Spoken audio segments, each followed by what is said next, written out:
Yo! Salut à tous, bonne année à tous, bienvenue sur ma petite chaîne YouTube. Si tu ne la connais pas encore, je te conseille de t'abonner parce que la suite va être très sale, dans le sens où il y a des gros projets qui arrivent. Tu peux regarder le reste de ce qui s'est déjà passé, ça peut peut-être t'intéresser. Mais crois-moi, cette année, il devrait y avoir un peu du lourd quand même.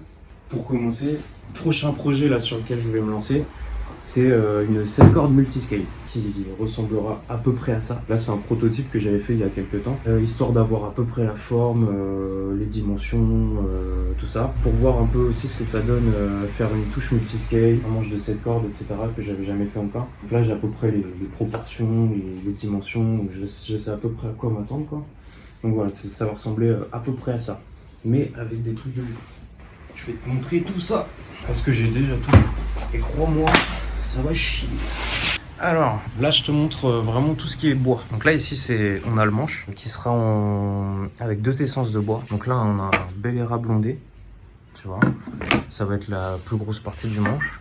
Et je vais utiliser des petits renforts que je vais venir débiter là-dedans. Là, ça c'est du Wenge ou Wenge, tu dis comme tu veux, pas de problème. Et ça c'est la touche. Là on est sur un érable moucheté.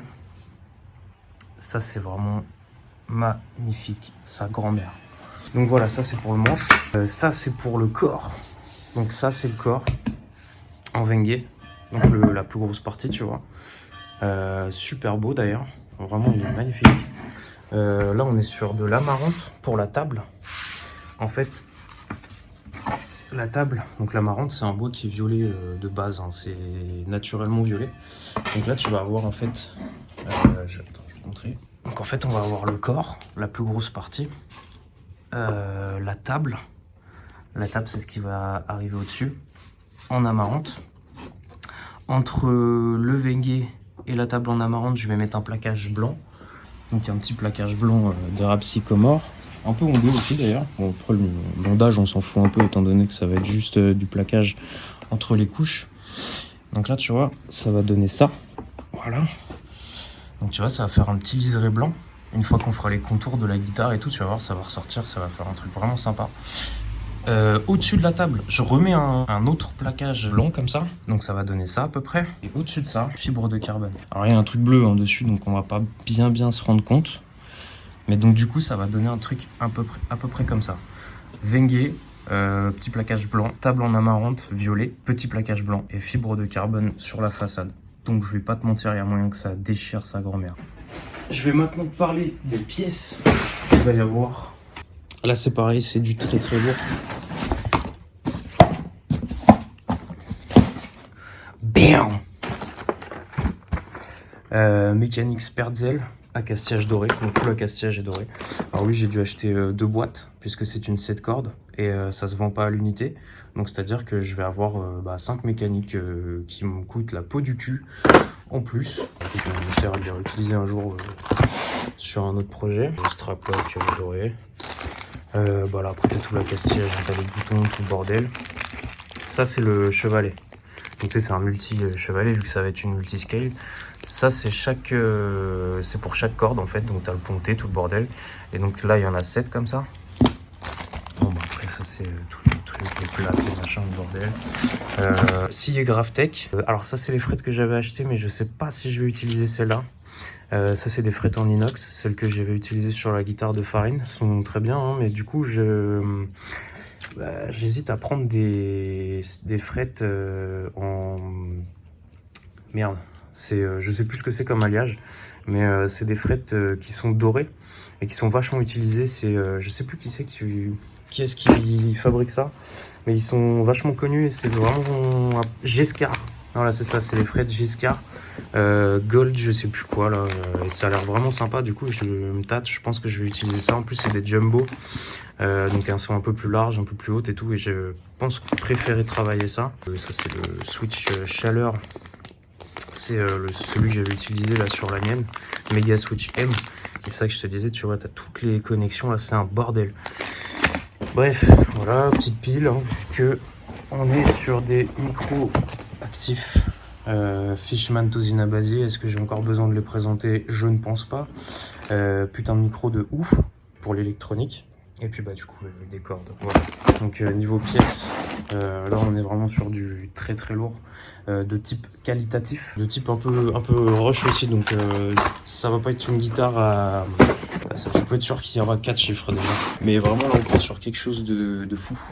De vraiment fou. Il va y avoir du très très lourd. Donc ça c'est pour la gratte que je vais fabriquer la prochaine, la multiscale 17 cordes. Je voulais te montrer aussi un peu... Ouais, j'ai fabriqué des outils. En fait j'ai fabriqué un truc.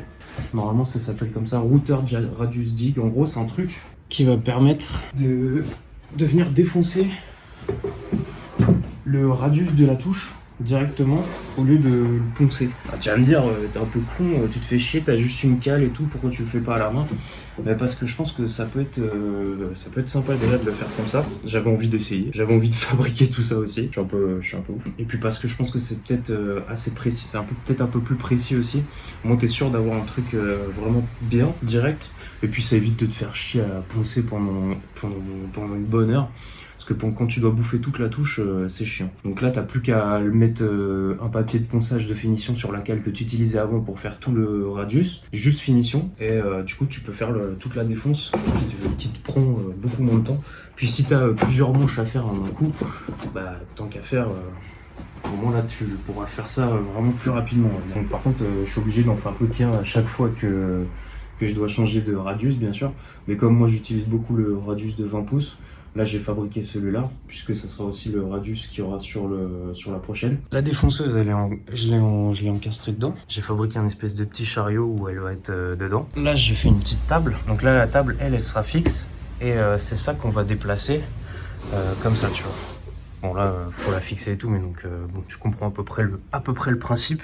Tu vois, on voit la petite mèche de défonceuse qui est là-bas. Donc là, tu mets ton manche comme ça au milieu. Donc c'est pour ça que j'ai bien marqué l'axe et j'ai rajouté des petits réglés comme ça. Je suis sûr que, tu vois, si jamais, si je veux être vraiment parfaitement dans l'axe, j'ai juste à bien me centrer. Ça c'est pour aider à centrer, quoi, en gros. Je me suis dit que ça pourrait être pas mal. Et après, en fait, le petit chariot de défonceuse, tu viens le... Tac, tu vois tu comprends? Est-ce que tu comprends? Donc je pense que t'es pas si con que ça, t'as compris comment ça allait faire. Et en plus de ça, du coup, sur celui-là, j'ai rajouté une autre option. Je me suis dit, mais attends, ça pourrait aussi servir à faire la défonce du truss rod. Si je le mets bien au milieu dans l'axe, je mets juste une petite mèche pour truss rod. Donc je pense que je vais l'utiliser comme ça. C'est pour ça que du coup, j'ai rajouté une petite tige filetée avec des vis là. Tu vois, comme ça, hop, là, elle est vraiment dans la position bien dans l'axe. Comme tu peux voir là. Et donc tu peux faire ta petite défonce de truss rod. Donc ça c'est sympa, je vais passer 2 jours là-dessus. Ça va, c'est pas trop... Ça m'a pas pris beaucoup trop de temps. Qu'est-ce que j'ai fait aussi? J'ai fait ça. Écoute, c'est écrit dessus, c'est comme le port-salut. Donc là c'est une petite boîte à onglets, hein. Tu mets ta petite scie, tac. Et le truc c'est que je l'ai fait plus large, puisque du coup on va faire une multiscale et vu que tu vas prendre des angles un peu différents, un peu bizarres, là j'ai fait en sorte que ça passe dans tous les angles normalement. Donc là et elle est adaptée aussi à la scie que moi j'ai. Puis je range un peu l'atelier, bon ça se voit pas de ouf hein, mais c'est toujours mieux qu'avant, crois-moi. Voilà. Je voulais faire une petite vidéo parce que du coup je voulais vous montrer un peu où est-ce que j'en suis là. J'ai préparé 2-3 trucs pour le prochain projet et puis pour l'avenir quoi. Et là aujourd'hui j'ai fait un premier test d'un truc que je cherche à faire depuis très longtemps, qui me fait vraiment bander de ouf, tu vois. Les Hemispherical Fret End. La façon dont sont usinés les bouts de fret, ça fait comme une petite sphère en fait. Je vais te montrer parce que du coup j'ai essayé. J'ai acheté 2-3 trucs et je vais te montrer comment j'ai fait ça. Hemispherical Fret End, tu vois, ça ressemble en fait à ça. Tu vois, en fait, ta fret là sur les bouts, on dirait, ça fait comme une petite sphère, quoi. C'est vraiment sympa. Et ça, c'est un truc que je cherchais à faire depuis vraiment longtemps. Vraiment, ça, c'est excellent. Puis alors, la sensation là, au toucher, c'est vraiment super agréable. C'est vraiment sympa, ça accroche pas, c'est tout doux quoi on va dire. Je pensais que c'était beaucoup plus hardcore que ça à faire. Après je pense qu'il faut vraiment avoir un peu de précision parce que t'as vite fait de pas être bien au niveau de la largeur. Si tu bouffes trop, t'as l'air d'un con. Et si tu vas pas assez loin, tu vas pas assez loin quoi. J'ai fait mon test sur un manche que j'avais fabriqué. pour d'entraînement. C'est le manche du prototype de la prochaine guitare que je vais fabriquer. Donc comme tu peux voir, une 7 cordes multiscale. Ça fait un petit moment que j'en parle. Bon, l'incrustation là c'était juste pour le délire, hein, mais on s'en fout, de toute façon c'est juste un prototype. Je vais te montrer un peu comment je me suis débrouillé pour faire ça. Donc là, si tu veux, j'ai déjà fait un petit bout là. J'ai déjà fait le premier côté. Donc là, je vais le présenter sur le manche avec un petit peu de rab ici parce que quand je vais l'écraser, sachant qu'elle a un radius un peu plus gros, une fois qu'elle va s'écraser, ça va se rallonger, donc ça veut dire que du coup la largeur va plus être la même, ça va s'élargir un peu. T'enlèves vraiment un demi-millimètre, on va dire. Là ici, je vais marquer la fin de la frette. Et là, je vais marquer jusqu'où je veux aller au niveau de l'arrondi. Du coup, la marque vraiment à ne pas dépasser. Donc là, je me retrouve avec deux petits traits comme ça. Ah, il faut que je te montre ça aussi. J'ai acheté ce petit touret là. Je crois que j'ai payé ça 22 balles chez Leroy Merlin. J'ai acheté ça exprès pour faire ça. Je lui ai usiné un peu la gueule avec une petite mèche de Dremel en diamant. Ça fait une petite mèche avec un rond en diamant. Bon, je l'ai bouffé quand même, hein, la mèche. Hein. Donc je l'ai acheté exprès pour faire ça. Qu'on ne pas le réutiliser après, il restera plus rien. Donc là, tu vois, j'ai usiné un peu le truc. Après, je vais venir utiliser ça pour commencer, pour dégrossir un petit peu l'arrondi. Mais vraiment gentiment, quoi. Si tu vas trop loin, tu peux tout niquer.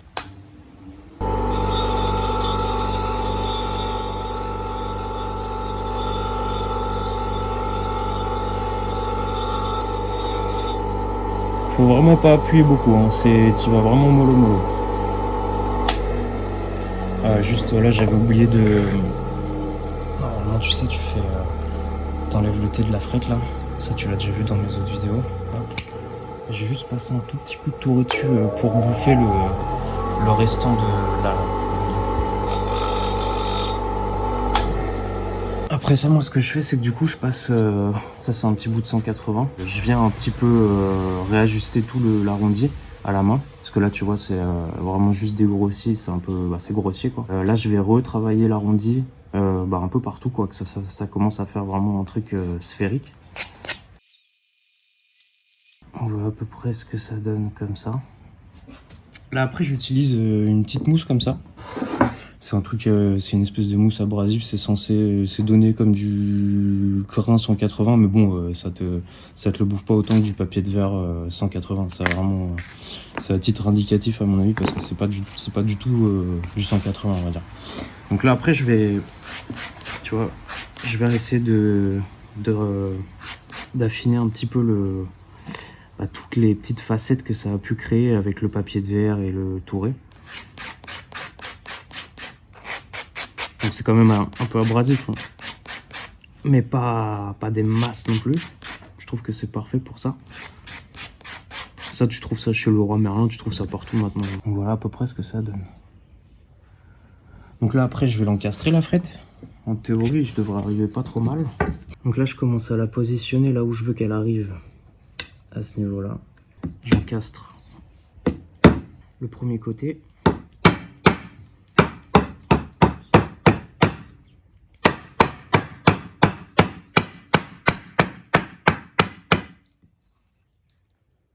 Et voilà. Voilà. Tu t'arrives vraiment pas trop mal. Et là après, je passe juste un petit coup de... Bon là c'est un test, hein, donc le frettage c'est pas... On n'est pas sur un vrai frettage, mais tu vois, c'est juste pour avoir une idée du résultat. Une fois terminé. Donc là il n'y a même pas de polissage, il n'y a pas de planification ni rien, hein. C'est juste pour avoir une idée un peu de ce que ça va donner une fois en vrai. J'avais un peu peur de faire ce truc là. Ça me paraissait plus compliqué que ça, mais finalement tu vois, ça va. Je pense qu'il faut un peu d'entraînement comme toute façon, mais je trouve ça vraiment pas mal du tout, quoi. À peu près ce que ça donne. Tu vois, je trouve ça cool. Ah, c'est vraiment pas mal. Et là, vraiment quand tu passes ta main, enfin quand tu joues du coup, c'est vraiment... ce qui est cool, c'est que vraiment c'est smooth, quoi. C'est vraiment... ça te coupe pas les doigts. Enfin, ça te coupe pas les doigts non plus, normalement. Si tu fais un bon frettage, t'es pas censé avoir de... C'est pas censé dépasser, mais bon, c'est vrai que là c'est vraiment tout doux, quoi. Donc c'est vraiment sympa. À mon avis, je vais partir là-dessus pour le frettage de ma 7 cordes multiscale. Oh, il neige. Oula, c'était quoi ce bruit chelou? Oh. Yo les potes, bienvenue sur la petite partie vlog de cette petite vidéo. Je sais pas pourquoi je parle comme ça, mais c'est pas grave. Donc voilà, c'est une petite partie vlog. Donc là, je suis en voiture. C'est bien, t'as vu, je suis en train de tenir le téléphone et en même temps je conduis. Bravo, on applaudit bien fort. Donc ouais, voilà, je suis parti. En fait, je suis passé en mode vlog. Tu vois là, je fais ça en voiture, c'est parce que chez moi, j'ai pas forcément envie de parler tout haut et d'être entendu. J'ai un peu ce problème là, moi, c'est que j'aime pas trop parler. Tu sais, dès que je sais que quelqu'un peut m'entendre, en fait, c'est un peu chiant. J'aime pas toujours parler, tu vois. Bref, on s'en bat les couilles. Donc ouais, du coup, je voulais vous parler un peu de ça. C'est que donc là, on est le 16 janvier, il me semble. Et donc là, ça va faire un mois que j'ai quitté mon travail. Ouais, j'ai décidé de claquer la porte du jour au lendemain, plein le cul. Hein. Raison numéro 1, plein le cul, mon gars. Pour beaucoup de choses, d'être pris pour un con depuis des années, bref. On va pas s'éterniser sur ce sujet-là, mais bon, bref. Il y avait beaucoup de raisons qui ont fait que, voilà, que la meilleure solution qui s'offrait à moi, c'était de me barrer au plus vite. Sauf que bah là, du coup, aujourd'hui, qu'est-ce qui se passe? Je me retrouve sans emploi. J'ai mon projet de boîte, etc. Donc LZ Guitars. Mais pour le moment, j'ai 0 client, hein, j'ai rien du tout. J'ai pas de clients, j'ai pas de taf, j'ai rien. Aucun revenu. J'ai dû démissionner, donc pas le droit aux allocations. Donc je suis à 0 €. Là, il faut que je paye mon loyer bientôt, donc je vais probablement me trouver un petit taf en intérim. C'est comme parce que là, en fait, j'ai quitté un CDI, ça faisait 5 ans que j'y étais. Et quand tu démissionnes, c'est mort, t'as pas le droit au chômage. L'État, il te dit, tu te démerdes, mon pote. Donc en fait, normalement, il y a des trucs qui s'appellent des aides ou il y a des exceptions en théorie quand tu démissionnes pour monter ta boîte. Normalement, ils peuvent te filer l'allocation quand même. Sauf qu'il y a certaines conditions de merde, machin, truc. Moi, j'ai pas voulu passer par là, j'ai pas voulu m'emmerder. J'avais juste une envie, c'était de me barrer, sinon je finissais par me tirer une balle dans la tête, mon gars. Donc, je vais pas te mentir, entre ma vie et ma santé mentale et un taf de merde et me retrouver un peu à la rue, enfin pas à la rue, hein, je sais pas à la rue non plus, mais on va se démerder, tu vois, on va trouver un petit taf, machin. Mais bon, à choisir, je préférais me barrer. Voilà, parce que là j'en pouvais plus. Là ça devenait urgent. Il y a un moment, faut être en accord avec ce que tu as en tête et ce que tu vis, tu vois. Enfin, si tu acceptes qu'on te traite comme de la merde, ben c'est bien, voilà. Mais dans ce cas-là, te plains pas. Moi, je me plaignais beaucoup et il y a un moment, ben, au lieu de te plaindre, voilà, comme on dit, hein, si ça te fait chier, mais casse-toi, mon gars. Donc bah voilà, moi ça me faisait chier, donc je me suis cassé. Donc là aujourd'hui, je vais sûrement très bientôt essayer de me mettre au moins en auto-entreprise. On va essayer de se lancer en auto-entreprise sans client, j'ai rien pour le moment. Mais ce qui est bien en fait avec le statut d'auto-entrepreneur, c'est qu'en théorie, tu ne payes pas d'impôts, rien du tout, du moment que tu factures rien. Enfin, en gros, tu t'es imposé que sur ce que tu factures. Donc, si tu factures rien, t'as pas d'impôt, tu dois d'argent à personne. C'est ça qui est bien. Je suis en train de conduire.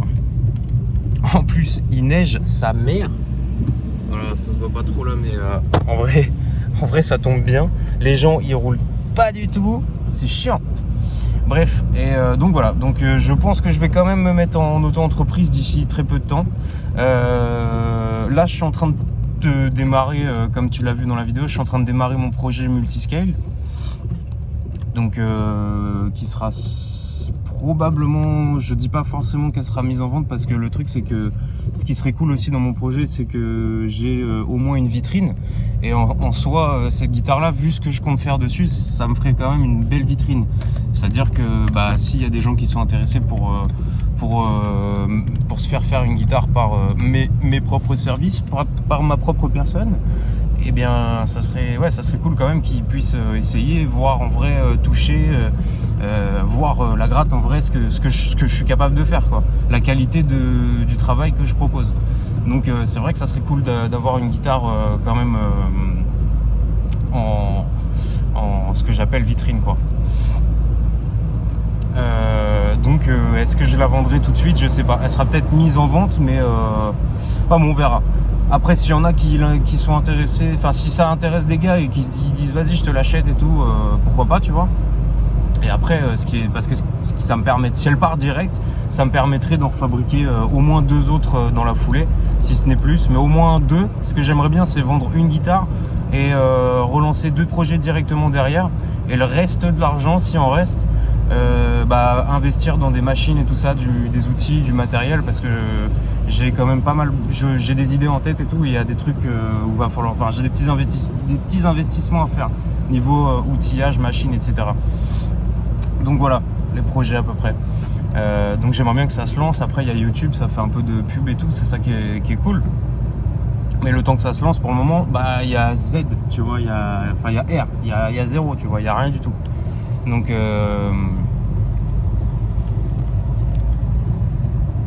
Donc là vraiment on part de rien, et va falloir se construire un truc, quoi. Donc voilà, donc je sais pas si ça t'a intéressé tout ça, mais si jamais tu suis un petit peu la chaîne et que voilà, tu t'intéresses à ce qui peut se passer à l'avenir, etc. Voilà, maintenant tu es au courant de tout, à peu près tout. Donc voilà, écoute, si t'es encore là, c'est vraiment pas mal, hein, c'est que je sais pas, c'est que tu te fais vraiment chier, mais bon, écoute, je t'invite à t'abonner si ce n'est pas encore le cas, à mettre un petit pouce bleu, un petit like, voire un petit commentaire si ta personne est de type gentille, et puis voilà, je te dis à la prochaine mon petit pote. Allez, bisous.